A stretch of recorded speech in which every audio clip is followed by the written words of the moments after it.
Vamos começar com uma oração.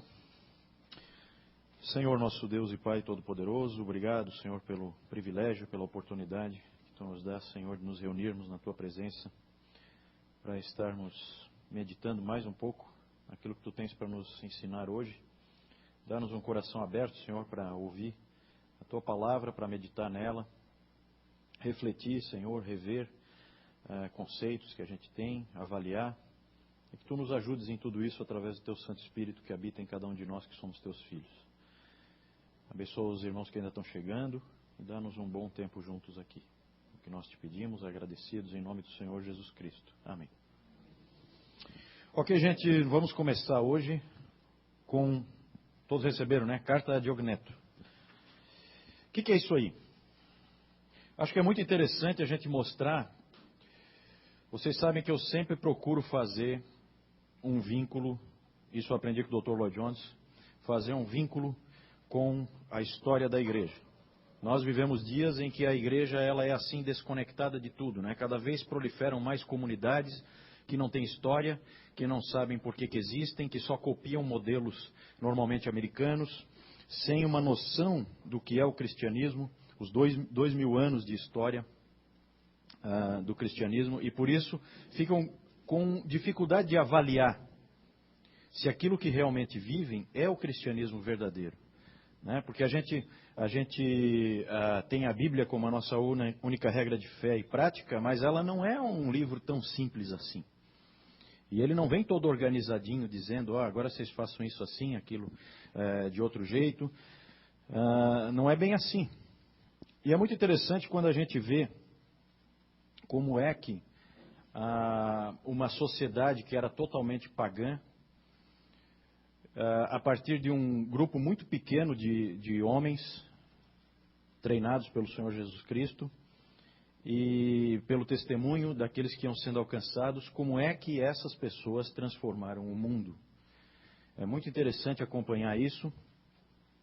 E uma coisa bem bacana que a gente pode fazer é pegar um documento antigo como esse aqui, que aí há algumas divergências quanto à data exata. Eu coloquei ali por volta do ano 140 depois de Cristo, isso é segundo século, né? A maioria dos autores, mesmo que joguem um pouco mais tarde esse texto aqui, mesmo assim a maioria fica com o segundo século como a data dessa carta.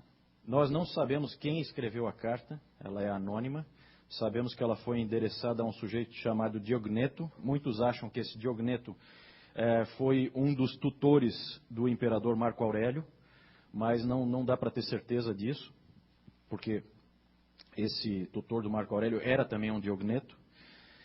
E, às vezes você vai ver alguns chamando de carta de Matetes a Diogneto. Só que Matetes é discípulo, não é o nome próprio, não é o nome de uma pessoa, certo? Matetes é discípulo em grego.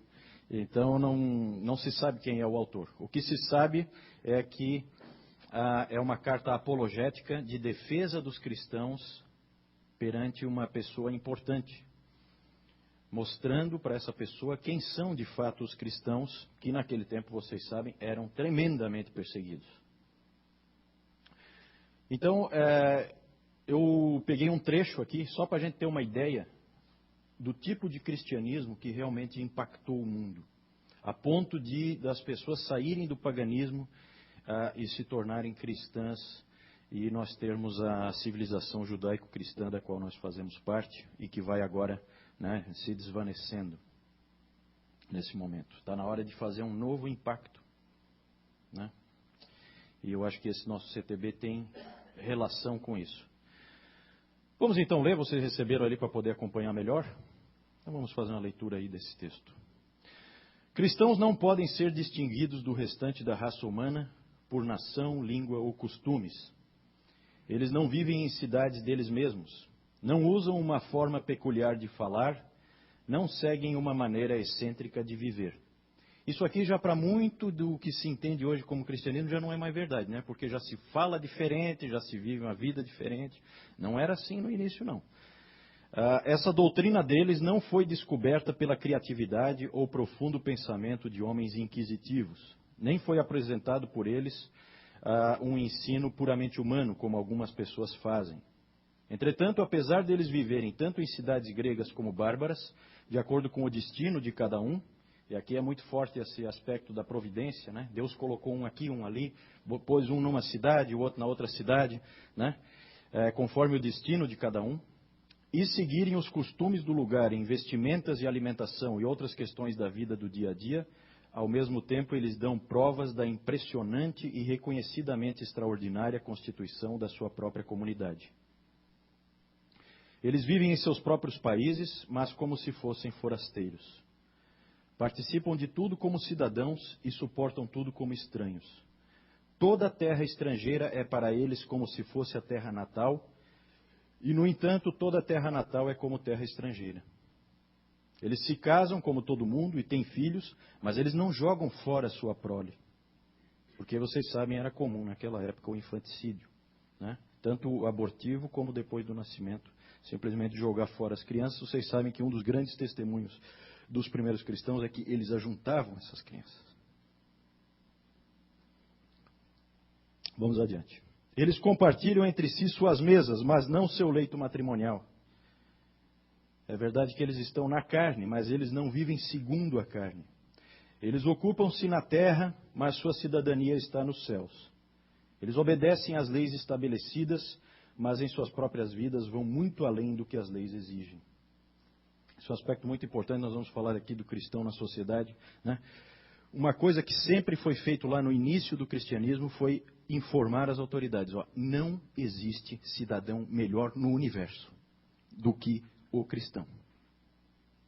Né? Isso impactou profundamente, isso foi uma coisa que fez uma diferença tremenda. E aqui, nesse documento tão antigo, você vê isso. Não só eles cumprem todas as leis, como eles vão muito além das leis. Eles amam todos os seres humanos e por todos são perseguidos. Eles são desconhecidos e ainda assim condenados. Eles são entregues à morte e ainda assim trazidos à vida. Eles são pobres e, no entanto, tornam a muitos ricos. Eles são completamente destituídos, entretanto, desfrutam de completa abundância. Eles são desonrados e, em sua própria desonra, são glorificados. Eles são difamados e são vindicados. Eles são insultados e ainda assim abençoam. Quando ofendidos, eles ainda concedem o devido respeito. Quando fazem o bem, são punidos como malfeitores. Ao serem punidos, eles regozijam-se por terem sido trazidos à vida. Eles são tratados pelos judeus como estrangeiros e inimigos, e são caçados pelos gregos. E durante todo o tempo, aqueles que os odeiam consideram impossível justificar a própria inimizade. Para colocar de maneira simples, o que a alma é para o corpo, isso os cristãos são para o mundo. A alma está dispersa em todos os membros do corpo e cristãos estão espalhados por todas as cidades do mundo. A alma habita no corpo, mas não pertence ao corpo. E os cristãos vivem no mundo, mas não pertencem ao mundo. A alma, que é invisível, é mantida sob guarda no corpo visível. Da mesma forma, cristãos são reconhecidos quando estão no mundo, mas sua religião permanece invisível. A carne odeia a alma e a trata como inimiga, apesar de não sofrer dano em suas mãos, porque ela fica irada contra os seus prazeres. A alma ama a carne que a odeia e seus membros. Da mesma forma, cristãos amam aqueles que os odeiam. A alma está trancada no corpo e ainda assim é ela que sustenta o corpo como um só. A alma, que é imortal, habita uma residência mortal, enquanto cristãos são colocados em meio a coisas corruptíveis para esperarem pela incorruptibilidade que será deles no céu. A alma, quando privada de comida e bebida, torna-se melhor. Assim também cristãos, quando punidos dia após dia, aumentam mais e mais. Não é nenhum outro posto além desse que Deus ordenou que eles ocupassem. E eles não devem tentar abandoná-lo. Doutrina do chamado aqui, para finalizar, né? Deus ordenou um posto para eles. Na verdade, eles são a alma de todo o mundo. Esse foi o argumento desse irmão lá do segundo século para esse Diogneto. É claro que aqui a gente vê elementos de um pouco de influência de pensamento grego. A gente vê que essa carta, aqui é só um trecho, né? Nessa carta você tem referências a Jesus Cristo, sempre usa no estilo joanino, né? usa o logos, o verbo, a palavra. Né? Quando ele se refere a Jesus, ele fala a palavra. Isso é bem também o estilo grego, né, de lidar com o cristianismo. Mas é absolutamente bíblico, né, como o nosso capítulo 1 de João deixa bem claro. Por que eu quis ler isso aí com vocês? Para a gente meio que relembrar, né, tudo que a gente tem visto aqui. Isso aí é o impacto do cristianismo. O cristianismo impactou não por ser mais uma religião. Já tinha religiões de monte, mas por ser uma coisa que integrava toda a vida do indivíduo. Impactava todas as áreas da vida dele. E ele então fazia diferença dentro da sociedade por isso. Isso é tão importante para a gente parar para pensar hoje. Eu acho que a gente precisa fazer essa reflexão. Muitas das coisas que a gente vai falar aqui hoje, talvez deixem vocês assim meio perplexos, talvez, não sei. Porque como nós vamos voltar no tempo e nós vamos a interpretações da palavra que são antigas, e a igreja dos nossos dias é uma igreja basicamente que segue o modelo do segundo grande avivamento nos Estados Unidos, com todas as suas bases e os seus princípios, então se perdeu muito daquela origem primeira lá da reforma. Então muitas das coisas aqui, por isso que também eu queria que vocês mantivessem em mente por que a doutrina do chamado não é mais proclamada. Algum motivo deve ter acontecido. Por que ninguém quer falar dela? Não quer falar dela porque ela vai minar o modelo moderno de igreja. E vocês vão ver isso. E ninguém quer que seja minado, né? Porque é isso aí que as igrejas querem. Tanto que é o que elas seguem, né? Mas a gente vai colocar para reflexão, nosso objetivo aqui é mostrar a doutrina reformada do chamado e mostrar que ela é uma doutrina bíblica e que ela sim fez um grande impacto no mundo, como também os primeiros cristãos fizeram um grande impacto no mundo. Pergunto, qual é o grande impacto que nós estamos fazendo hoje na sociedade, com esse modelo de igreja que a gente tem? Isso é importante. Importante a gente fazer uma reflexão. Antes da gente continuar aqui, está meio ruim de ver, né? Por causa da luz lá do sol, lá de fora. Mas a ideia é a gente lembrar de Abraão. Abraão, esse nome Abraão, né? Vocês lembram? Lá em Gênesis 17:5, Deus mudou o nome de Abraão de Abrão, né? Um pai elevado. É engraçado, ficava até irônico, né? Talvez ele fosse até debochassem dele, né? Porque ele não era pai de ninguém, certo? Então o nome dele não fazia sentido, que ele não é pai. E Deus mudou o nome dele para pai de uma multidão, Abraão. Esse Ab é pai, né? E Raham é uma multidão, pai de uma multidão. Na verdade, Abraão é o nosso pai. Lembra lá de Romanos 4:6, quando Paulo chega, o apóstolo com a autoridade do Espírito Santo, chega e diz: Abraão é o pai de todos nós. Certo? O amigo de Deus. Quando Jesus foi falar do céu e do inferno, ele falou que Lázaro foi levado ao seio de Abraão. Abraão tem um lugar muito especial, muito importante, lá na ordem das coisas que Deus estabeleceu no outro mundo, no mundo por vir. E aqui, só para lembrar, esses textos que nós já vimos, é só para a gente manter em mente aqui, hoje que nós vamos finalizar o assunto, né? Primeiro, bem lá no início, vocês lembram que quando o Newton deu aqui o panorama do Antigo Testamento, o panorama histórico do Antigo Testamento, ele mostrou bem claramente que até o capítulo 11 você vai tendo aquele desenvolvimento todo de até chegar lá na Torre de Babel e coisa. Aí do 11, 12 ali, daí vem Abraão. Agora a história vai começar a esquentar, né?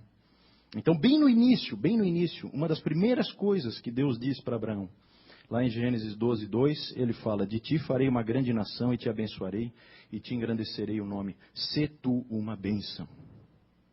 Isso vale para todos nós, ele é o nosso pai, nós temos que ser imitadores do nosso pai, nós temos que ser uma bênção. Como esses cristãos no passado eram uma bênção. Eram a alma do corpo, como disse ali o autor da carta a Diogneto. E o outro texto lá de Gênesis 17, quando atingiu, bem naquele momento em que Deus vai mudar o nome, né, de Abrão para Abraão, então, bem no início lá do capítulo, ele fala: quando atingiu Abrão a idade de 99 anos, apareceu-lhe o Senhor e disse-lhe: eu sou o Deus Todo-Poderoso, anda na minha presença e sê perfeito. Isso permaneceu. Todos os descendentes de Abraão são chamados a fazerem exatamente a mesma coisa. Não importa se é judeu ou se é gentil, ele é o pai de todos nós. São chamados a fazer a mesma coisa, a andar na presença de Deus. Lembram da audiência de 1?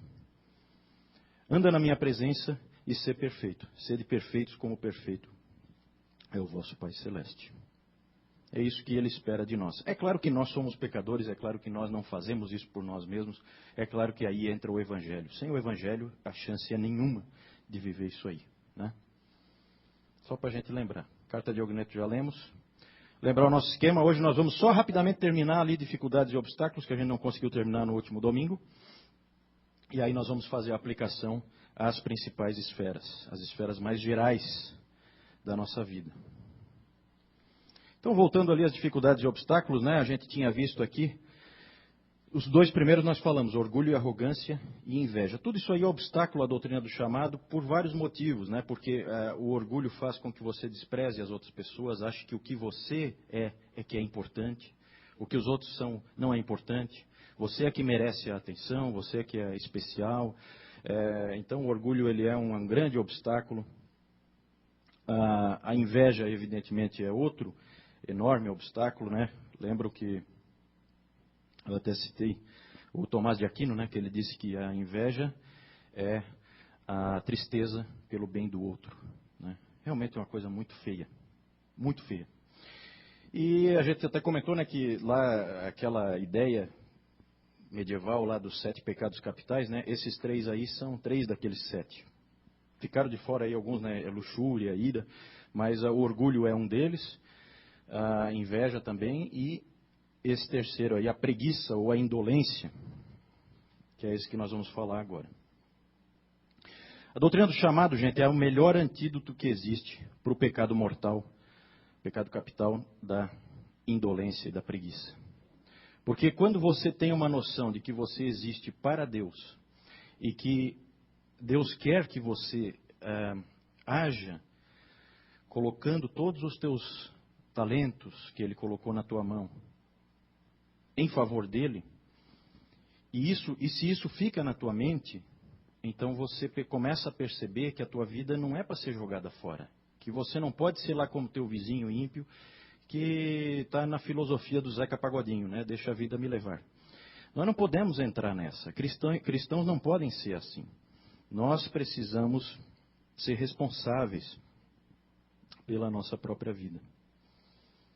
E é interessante porque nós vivemos dias em que nunca, num certo sentido, nunca a preguiça e a indolência foram tão fortes, né? Nós vivemos dias em que as pessoas só trabalham para se entreter, para conseguir dinheiro para se entreter, né? O A.W. Tozer, que já morreu lá em 1961, ele já falava, antes disso, do surgimento do grande Deus entretenimento. E que esse Deus seria o grande Deus e que ele engoliria todos os outros deuses. Isso é uma realidade, a igreja comprou isso aí, né? Cada um de nós, certo? Muitas vezes se critica os puritanos, porque os puritanos não se divertiam. Mentira. Os puritanos entendiam que você trabalha e você daí tem o período de lazer, porque lazer é descanso. Então o indivíduo, por exemplo, pegava e trabalhava 8 horas e dava uma caminhadinha de 1 hora com um amigo, alguma coisa, para se entreter, né, para espairecer, como a gente diz, né? Hoje é o contrário, o cara trabalha 1 hora e descansa 8, com todo tipo de diversão, e, né, ele sai do cinema, vai para a praça de alimentação, da praça de alimentação ele vai passear de carro, ver alguma coisa, daí ele vai para a praia, da praia ele vem para o show, e depois ele vai para o futebol, aí ele sai do futebol, aí ele vai jogar alguma coisa com alguém, depois ele vai no restaurante para jantar. Então, assim, é insano, né? É uma coisa muito estranha. porque é uma vida vazia, é uma vida que não se constrói nada, né? É uma vida de puro entretenimento, é um hedonismo absoluto, que os mais pervertidos dos romanos nunca sonharam que poderiam ter alguma coisa parecida, né? Isso não condiz com a nossa fé, a gente precisa dar uma revisada nisso aí, né? Até que ponto nós não estamos caindo aí diante de um ídolo. Não me entendam mal, como eu disse, muito importante o lazer, muito importante você ter um momento de lazer, de alegria, mas é descanso, não é o contrário, né? Então vamos tomar um pouquinho de cuidado. Vamos lembrar, porque aqui essa questão da preguiça, né? A preguiça é engraçado, porque a preguiça, ela era, e na Idade Média, era considerada um dos 7 pecados capitais. Hoje é até engraçadinho, né? A pessoa não tem vergonha, ninguém tem vergonha de ter preguiça. Não vou sair da cama que eu estou com uma preguiça hoje. É um pecado mortal. Tinha 7 pecados mortais só. Mas mudou. Hoje é outra cabeça, são outros tempos, né? E aí a improdutividade, a falta de significado na vida, né? Vem atrás. E a gente vive um mundo, gente, de conveniência, conforto, facilidade. Nós já fomos, nós que eu digo, aqueles da minha geração já foram criados em absoluto conforto, e as novas gerações então nem se fala. Não tem trabalho nenhum para nada. Tudo é extremamente fácil. Então isso tem consequências. Isso gera riscos, né? Não podemos esperar de pessoas... É engraçado, né? Se você para pensar e faz uma análise... Nós não temos tempo de ficar falando sobre isso aqui. Eu não quero... Na verdade, já estou fazendo as minhas digressões, né, João? Mas você para pensar, né? Todo mundo comprou uma série de ideias que talvez não sejam tão cristãs assim, né? Como, por exemplo... olha, gente, criança tem que brincar. As primeiras gerações que receberam esse tipo de carga, os primeiros pais que criaram os filhos assim, né, depois perceberam que com 30, 40 anos o indivíduo continuava brincando, né? E isso não é bom para a sociedade, não é bom para o evangelho, não é bom para o cristianismo, não é bom para ninguém. Não é bom para as novas famílias que vão sendo constituídas, porque elas são constituídas por crianças, isso não é bom, né? Então, há uma série de reflexões aí que a gente pode fazer em cima disso aí. Nós precisamos ser um pouco de contracultura aí. Se a gente comprar tudo que a cultura nos diz, nós estamos em maus lençóis, né? E profetas do passado já nos alertavam, não sei se nós ouvimos o recado. Por isso que é sempre bom a gente olhar para trás, né? E fazer uma comparação e parar para pensar. E, gente, a gente vive, já falamos sobre isso, a gente vive dias de materialismo, de consumismo. Então, a contrapartida do consumismo é a complacência. A pessoa que está sempre fazendo compras, ou a pessoa que está sempre trocando de canal, por mais que ela goste de fazer isso, o resultado final dessa coisa pobre na vida dela vai ser a complacência, vai ser ela ficar assim como aquele drogado assim que olha com o olhar perdido no vazio, né? Porque aquilo tudo é sem consistência, é uma coisa vazia. Ninguém aguenta muito tempo esse tipo de dieta. Gente, vamos lembrar que o Senhor Jesus, vamos abrir nossas Bíblias ali em Colossenses 3, 22 e 23. Acho que é um texto que vem bem a calhar contra a preguiça nos nossos chamados. Que a gente precisa estar alerta.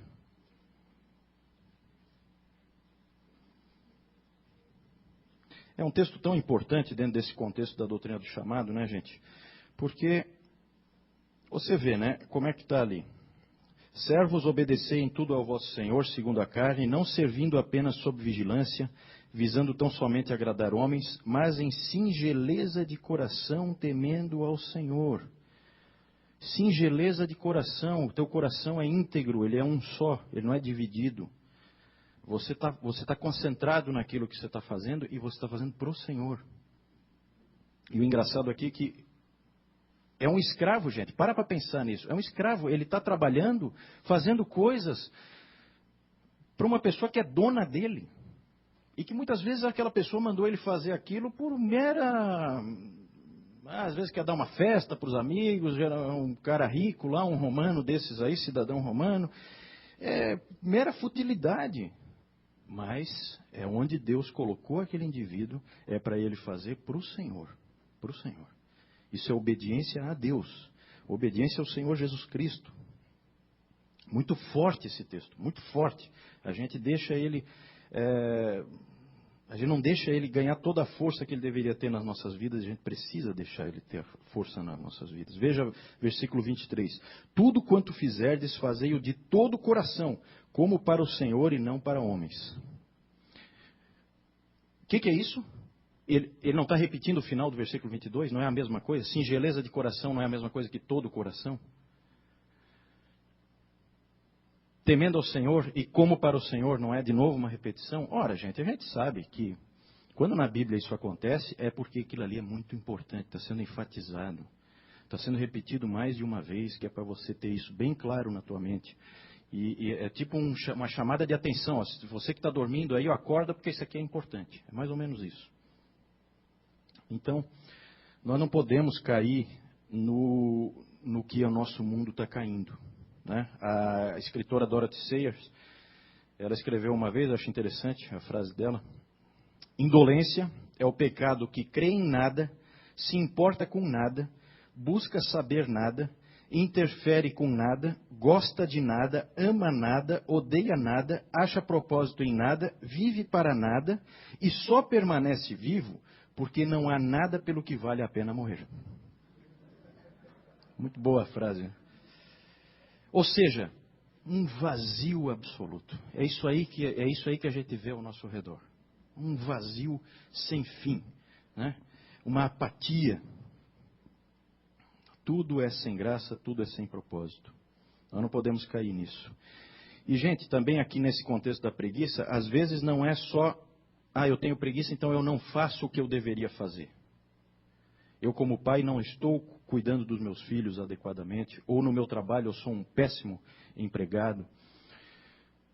Não é só eu não faço, mas é a negligência, é a coisa negligente, mal feita, com má qualidade. Né? Um escritor disse que essa nossa era, ele chama de a era da vingança do fracasso.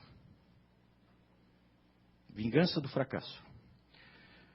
Porque já que eu não sei pintar, então eu faço qualquer risco numa tela e eu chamo de pintura. Já que eu não sei ler ou não gosto de ler ou não entendo nada quando leio, então eu desprezo o raciocínio lógico como uma coisa que não vale nada.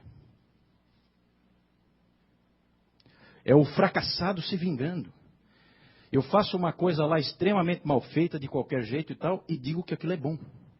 Que aquilo é, aquilo é positivo, muito bom. Né? Vejam que as escolas já caíram nessa, né? Tudo está nivelado por baixo. Qualquer porcaria ali vai ter que tirar pelo menos um 8, 9. Dentro da doutrina do chamado, isso aí não tem lugar. Não é à toa que aqueles puritanos, as gerações que foram vindo depois deles, foram enriquecendo, porque tudo que eles faziam tinha tremenda qualidade.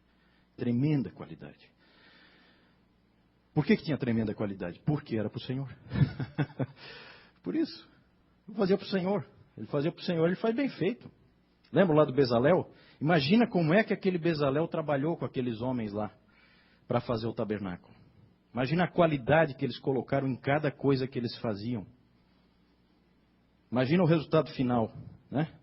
É aí que a gente tem que parar para pensar um pouco nessa coisa da doutrina do chamado, que Deus ele não está só preocupado com aquilo que a gente costuma chamar de espiritual, ou as coisas da igreja. Não, Ele é o Senhor de absolutamente tudo. Alguém tem dúvida que quando Neemias, com aquela capacidade administrativa fabulosa que ele tinha, quando ele concluiu, junto com as pessoas que o ajudavam, quando ele concluiu a reconstrução do Muro de Jerusalém em 52 dias... Alguém tem alguma dúvida de que o Senhor se alegrou profundamente com o que estava acontecendo? Ou quando o tabernáculo ficou pronto?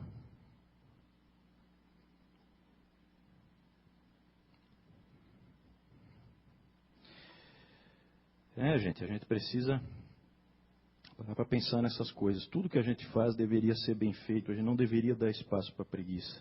A gente deveria tomar muito cuidado, porque ele é um pecado muito grave e que nos anula como pessoas e que prejudica todas as pessoas que estão ao nosso redor e que deveriam estar usufruindo do exercício dos nossos chamados na sua plenitude, né? Eu fico muito triste quando eu vejo, né? A gente vê o que está acontecendo com o Brasil. O Brasil é um país que está saindo para uma condição de subdesenvolvimento para se tornar um dos principais jogadores no jogo mundial, né? Outras nações estão em declínio e nós estamos começando a aparecer. E eu fico muito triste com a postura, por exemplo, dos estudantes na escola. Uma postura de fazer mal feito, a postura de fazer pela nota. Nada a ver com doutrina do chamado, nada. Bem ao contrário. Não indo lá cumprir a sua obrigação, faltando a aula por qualquer motivo. Eu entendo isso num ímpio, num cristão, é inadmissível, né? Inadmissível. Porque a excelência faz parte do chamado, por causa de textos como Colossenses 3, 22 e 23. Aí você fica imaginando, né, um indivíduo que foi lá e que fez tudo mal feito durante seu tempo de escola, quanto potencial ele matou nele mesmo. Porque é construtivo. Não adianta, agora depois de velho eu vou recuperar o tempo perdido. Tarde demais, amigo. Por isso que os pais precisam ficar em cima, precisam ajudar, né? Porque nós, por natureza, porque somos pecadores, nós somos tolos. E a gente se destrói a nós mesmos. Por isso que os pais que amam os filhos precisam ajudar os filhos. Discipliná-los, mostrar para eles o caminho, dizer por onde que eles têm que ir, né? Senão eles vão se incapacitando progressivamente, né? Quantos e quantos jovens aí que são incapazes de ler. Eles leem, mas não entenderam nada. É o chamado analfabetismo funcional, né? Ele até lê, ele é tipo um papagaio, assim, ele vai ler as palavras, mas ele não entendeu uma frase. Ele não tem condições de interpretar o texto. Como é que nós vamos ser um povo do livro se nós não conseguimos ler? Né? Como os reformadores se preocuparam com isso, começaram a colocar a escola em todo lugar.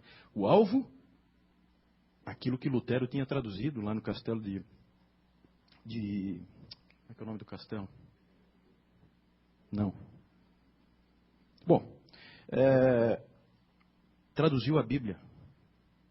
Praticamente moldou a língua alemã, como ela é hoje. Calvino praticamente moldou a língua francesa. Isso não é por acaso. Nós somos o povo do livro. Só que assim, não adianta eu traduzir com o meu conhecimento e o povo comum não sabe ler. Então, constrói escola em todo lugar e todo mundo vai estudar.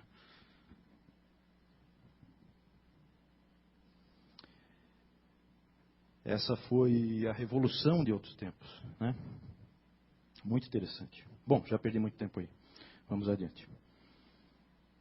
Para terminar aí, nas dificuldades pessoais, falta de integridade, fragmentação. Nós não somos sempre cristãos. Nós somos cristãos na igreja. Nós somos cristãos em casa. No trabalho, nem tanto, né? Na rua, nem pensar. Não, isso aí é inadmissível dentro da doutrina do chamado, porque você é sempre quem você é, sempre. Então não pode haver fragmentação. Essa frase do Os Guinness aí é muito boa. O problema dos cristãos ocidentais não é que eles não estão onde deveriam estar, mas que eles não são quem deveriam ser onde estão.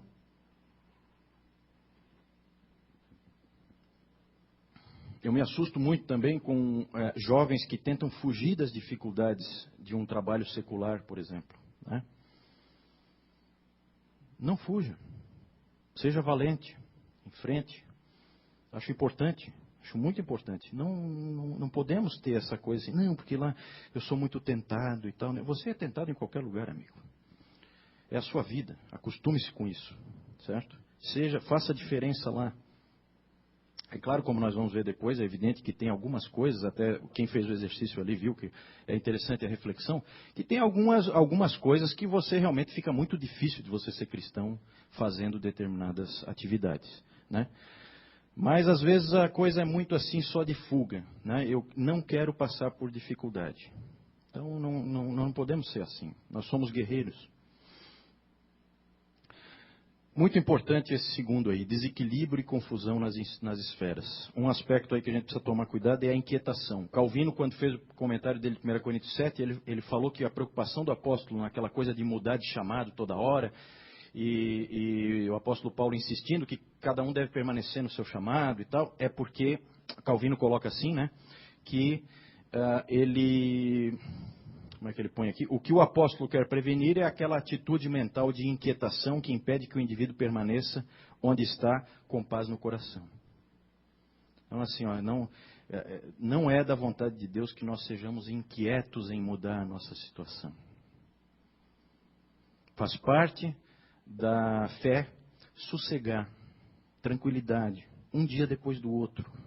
Deus é soberano, Ele é Senhor. Nós não somos senhores, nós não vamos mudar as circunstâncias, é Ele que vai. Então a gente vai com calma, a gente vai com tranquilidade, a gente não se afoba, essa é a ideia. E aí temos a confusão entre esferas. Aí o que acontece, gente? Tem gente que se perde no chamado. Muito interessante, o professor Douglas Schurman, no livro dele, ele fala, até vou ler para vocês aqui, ó. Muito comum isso aqui. Lembro-me de ter lido uma revista evangélica que exaltava um casal de missionários que havia deixado seus 5 filhos com algum parente e ido ser missionário na África. Outras pessoas criaram seus filhos enquanto eles levavam o evangelho na África. Isso foi posto na revista como o ideal heróico do cristianismo, deixando tudo para trás para seguir o chamado de Cristo. O primeiro que iria trovejar contra esse tipo de visão seria Lutero. Trovejar é uma boa, é um bom verbo, né? E é a visão normal aí da igreja, uma coisa boa. Abandonou os 5 filhos, deixou lá com os avós, não criou, botou 5 crianças no mundo, não criou, terceirizou, né? Como é comum fazer hoje, tudo é terceirizado. E foram levar o evangelho na África, porque Deus precisava que eles levassem o evangelho na África, né? Muito cuidado, gente, muito cuidado. Isso aí é visto como, nossa, uma coisa exaltadíssima. Perigoso, perigoso. Lutero fez um comentário interessante sobre a profetisa Ana. Lembra a profetisa Ana lá de Lucas, capítulo 2? Que estava sempre no templo, já uma senhora bem velhinha já. Fala lá, né? Ela tinha 84 anos e era viúva, né? E o texto lá de Lucas 2,37 diz que ela não deixava o templo, mas adorava noite e dia, em jejuns e orações. Aí Lutero comentou sobre a profetisa Ana. Deus não tolera ver as pessoas negligenciando os deveres do seu chamado ou posição na vida para imitar as obras dos santos. Então, ele elogia a Ana, mas não quem a imita, abandonando filhos e coisa desse tipo. Portanto, se uma mulher casada seguisse... Isso é ainda Lutero, tá? Portanto, se uma mulher casada seguisse Ana a esse respeito, deixasse marido e filhos, sua casa e pais para sair numa peregrinação, como era comum na época, né? Peregrinações, ou para orar, jejuar e ir à igreja, ela não estaria fazendo nada a não ser provocar a Deus, confundir o matrimônio com a viuvez, desertar de seu chamado e fazer obras pertencentes a outros. Trovejar, né? É o jeitão dele. Isso é como alguém andar sobre suas orelhas, colocar um véu sobre os pés e uma bota sobre a cabeça, e fazer tudo ficar de pernas para o ar. Boas obras devem ser feitas e você deve orar e jejuar, mas isso não pode te levar a se afastar ou a negligenciar os deveres do seu chamado e posição. Que importante isso aí. Isso aí acontecia no tempo de Lutero e continua acontecendo. Esses dias ainda ouvi o Mark Driscoll falando que ele teve que intervir como pastor na igreja por causa de uma senhora que os filhos estavam passando fome, chorando, porque ela estava fazendo um ministério de aconselhamento via e-mail, então ela não tinha tempo de fazer comida para as crianças. Mas ele entrou queimando, como deve ser. Muito perigoso esse tipo de engano aí que muitas pessoas infelizmente caem. Um ministério, né? Você já tem um ministério. Mas é a distorção católica. Só vale o que o monge e a freira fazem, o resto não vale nada. O pecado, gente, nós temos que tomar cuidado, ele distorce tudo. Às vezes, quando uma pessoa argumenta que tem dificuldades na vida de cuidar das necessidades da esposa e dos filhos, isso aí pode estar escondendo outros amores, outras lealdades, outros ídolos, né? Então, tem que tomar cuidado com a racionalização, com o engano. Muito perigoso. Outra coisa, a falta de reconhecimento de limites. Lembra que nós falamos no domingo passado sobre a pluralização? O nosso mundo, ele oferece opções sem fim em tudo para nós. Tudo que é coisa, você tem opções que não acabam. Certo? Você tem dificuldade de escolher qualquer coisa, porque tudo são infinitas opções. E isso leva à fragmentação, nós já falamos sobre isso. Só que o que tem acontecido, e é muito perigoso, é que as pessoas não estão fazendo escolhas. Isso, gente, é muito, muito problemático. Eu sou um só. Eu não sou dois, não sou três. Eu sou finito, não sou infinito como Deus. Tenho limites, tem um ponto em que eu tenho que parar. Eu não posso mais pegar mais nada. Porque senão é aquela coisa. As pessoas se enganam, né? Aquele papo das feministas, né? Não, dupla jornada. Que dupla jornada? Negligência nas duas. Negligência nas duas. Mal feito nas duas frentes. Mal feito nas duas frentes. Certo? Não vamos nos iludir. Né? As pessoas são finitas. Algumas pessoas, nós já falamos sobre isso, são as pessoas que recebem 5 talentos do Senhor para administrar. São raras, são pessoas que têm uma capacidade de produzir impressionante. Isso não é mérito delas. Que tens que não tenhas recebido, e se o recebesse, de que te vanglorias? Certo? Não é mérito nenhum. Mas ela tem realmente potencial para abraçar um monte de frentes, tudo com qualidade. Outra, mais comum, recebe só 3 talentos. E outra só 1. Cada um tem que administrar nos seus limites, nas suas proporções. Né? A gente vê ao nosso redor, né? As pessoas nunca escolhem. É muito comum, com o advento do feminismo, é muito comum, por exemplo, na vida das mulheres, né? Eu quero ter uma carreira bem-sucedida, mas eu não vou deixar de ser mãe. E eu ainda quero conhecer o mundo. Sabe, chega uma hora que você tem que começar a fazer escolhas. Isso aqui não é para mim. Não vou fazer isso aqui. Não é para mim. Né? Eu tenho uma esposa, eu tenho 3 filhos, eu não tenho tempo de ficar de bobagemzinha em Facebook. Não é para mim. Certo? Eu tenho que dizer, não, eu não quero isso. Mas você tem que ver tal coisa, você tem que ir em tal espetáculo, você tem que assistir tal filme. Não, mas eu não posso, eu não... Né? Já falei aqui várias vezes, não existe aquela história do, não tenho tempo. Não existe não tenho tempo. Todo mundo tem tempo igual, 24 horas por dia, 7 dias por semana. Isso aí não é Deus distribuiu igualitariamente. Não tenho tempo é uma mentira, sempre. Você não prioriza aquilo ali. Tudo bem, não tem problema nenhum. Mas aprenda a priorizar. Aprenda a dizer, não, isso aqui eu não vou colocar na minha vida. Não porque seja pecado, mas porque eu tenho que aprender lá com Hebreus 12. Que eu tenho que me desvencilhar do pecado que tenazmente me assedia e de todo o peso. Tem coisa que não é pecado, mas é um peso. Isso está me amarrando. Isso está me impedindo de caminhar. Isso está me fazendo mal. Gente, vamos aprender a escolher, né? Você quer ser mãe, você quer ter uma família grande e tal, né? Escolha esse caminho, vá em frente. Deus certamente vai te abençoar. Você não quer, você quer ter uma carreira bem-sucedida, fazer alguma coisa aí na sociedade, não sei, né? Ótimo, vá em frente. Mas não comece a querer tudo. Eu quero tudo. Porque quando você quiser tudo, você esqueceu que você é finito. E tudo vai ser uma droga. E você vai ficar fragmentado em pedaços. Nós temos que fazer escolhas. Eu tenho que dizer, isso aí não é mais para mim, isso aí não faz parte da minha vida, estou fora disso aí. né? Coisas que antes eu tinha na minha vida, não tenho mais, porque uma determinada hora eu chego e digo não. Isso é sabedoria. Você precisa reconhecer a sua finitude. Isso é muito importante.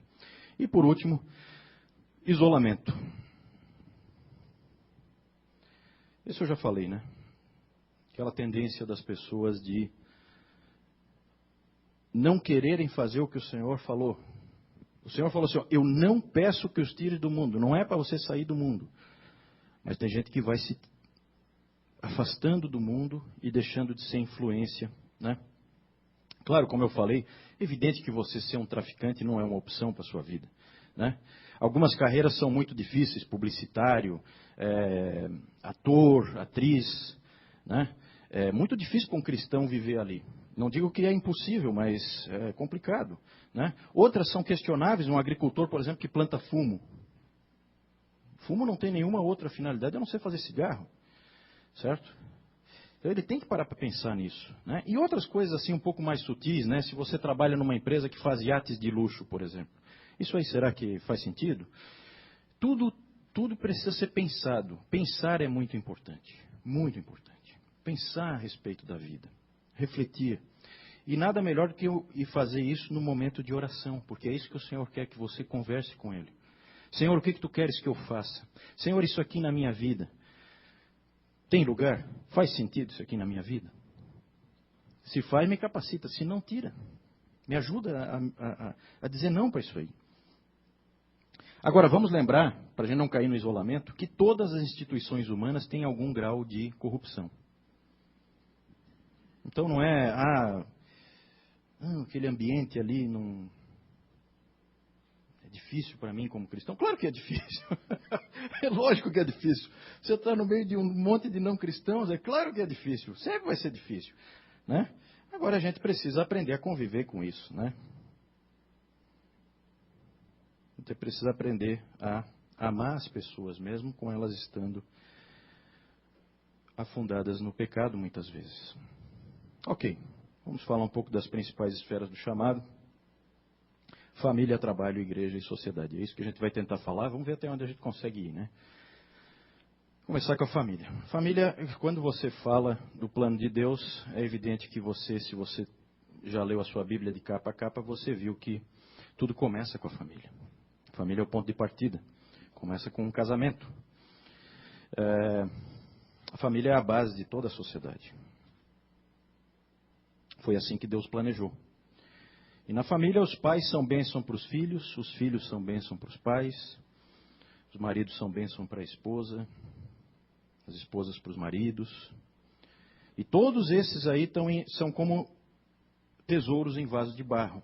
Então sempre há dificuldade, né? Porque todos nós somos pecadores. Mas Deus continua derramando suas bênçãos por meio da família. Alguém já disse que rejeitar a família equivale a rejeitar Deus, porque Ele está na família. Você vê que algumas religiões, elas são praticamente, quase que você não consegue quebrar. Como é o caso do hinduísmo, né? Aqui na cidade, né, você vê sempre aí uns hindus assim com turbante e tal. Hinduísmo, judaísmo, eles entram em outras culturas e a outra cultura não quebra, não consegue quebrar. Por quê? Por causa da família. A família é muito, muito sólida, muito sólida. A autoridade do pai é absurdamente forte e isso dá uma solidez tremenda ao pensamento deles. Pena que nas igrejas não seja da mesma forma, deveria ser. E por que eu comecei com os filhos? Porque é o único chamado que todo mundo tem.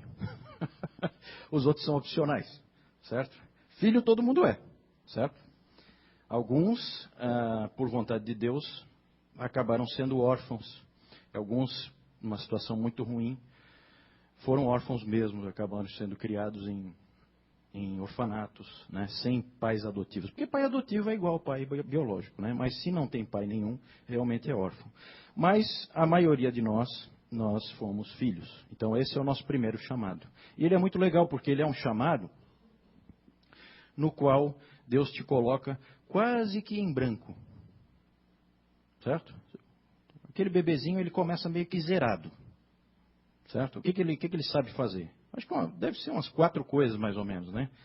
Ele sabe chorar, sabe mamar, sabe fazer cocô e fazer xixi, né? Isso aí ele já vem sabendo, isso já vem no pacote. O resto tudo ele vai ter que aprender, certo? E aí você vê o tamanho da missão.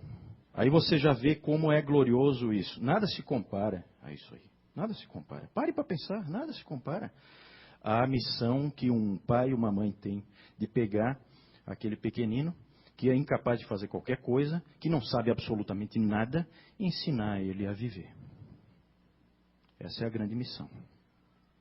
É engraçado. Às vezes eu rio, né? Eu até tinha uma frase lá que a Priscila tinha me mostrado do Chesterton, que eu acabei não trazendo aí para não demorar muito. Mas é muito legal, porque é engraçado como o movimento feminista, ele é uma coisa insana, né? Porque ele inverteu tudo. As coisas mais importantes para a sociedade, sem nenhuma dúvida, o óbvio ululante, ele colocou como insignificantes. E as coisas que qualquer um faria, é o máximo. É tão estranho isso aí, mas as pessoas acreditam, né? O que a gente vai fazer? Cada um acredita no que quer acreditar, certo? Para mim é absolutamente irracional. Não consigo ver. É só parar para pensar um pouco. De novo, é a falta do pensamento. Ninguém pensa. Se você não pensa, alguém vai pensar por você. E nem sempre é uma pessoa de bem. Nem sempre é uma pessoa de bem. Nem sempre é um cristão.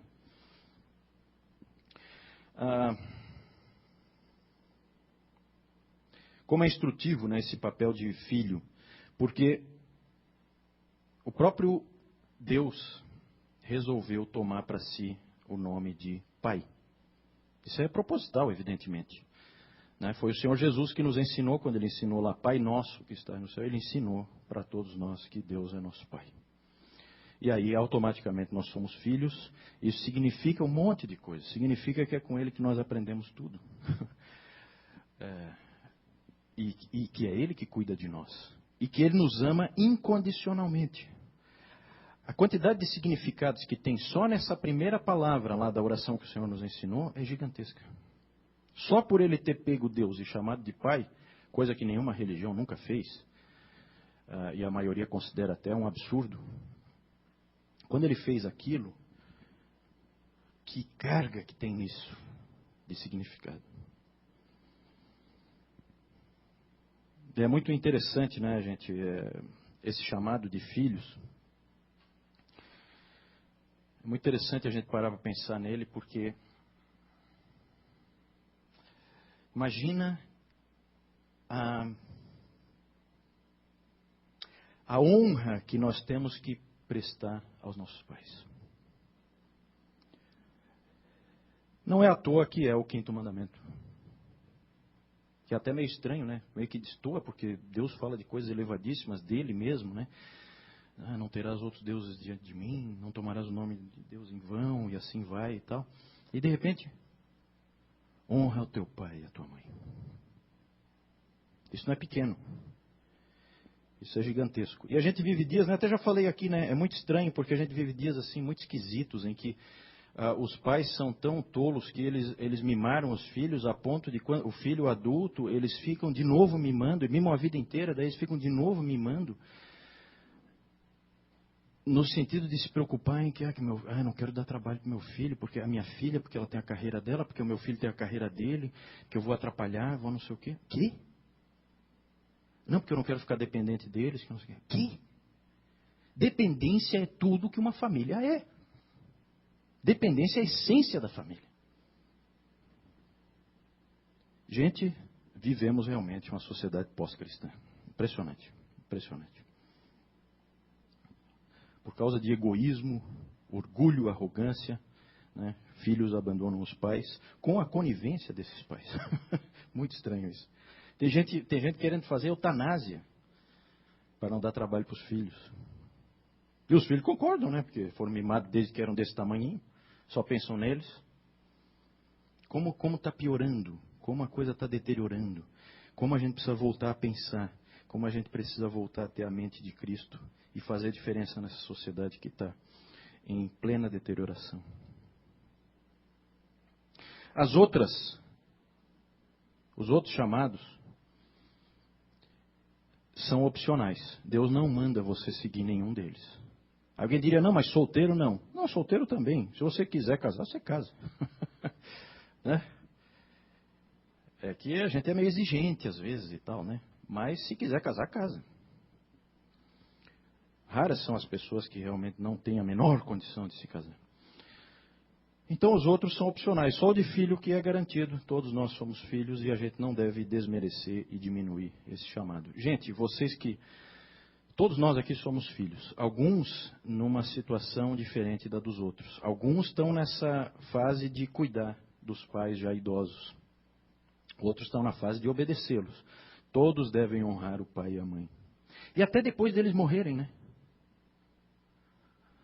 Porque você continua honrando a memória deles, né? De alguma maneira. Isso é importante. Vejam que como a Bíblia dá importância para isso, né? Como a gente tem que aprender ao longo da Bíblia, né? Quando você vê lá Josué e Calebe, por exemplo, não é Josué e Calebe, é Josué, filho de Num, e Calebe, filho de Jefoné. Não é Simão, é Simão Bar-Jonas, Simão, filho de Jonas. Você é uma extensão, num certo sentido, daquilo que o teu pai te entregou. Você era zerado, lembra? Você era zerado. Você começou sabendo 4 coisas, né? Todo o resto foi teu pai e a tua mãe. Quando fala ali o pai, evidentemente que a mãe está incluída, ela é auxiliadora, ela está junto, eles são um só, né? Usa-se o nome do cabeça, mas os dois estão incluídos, evidentemente, né? Os outros são opcionais e a gente vai, opcionalmente, né, para quem quiser ficar aqui depois do intervalo, né, nós vamos analisá-los logo depois do nosso intervalo. Vamos então fazer uma parada?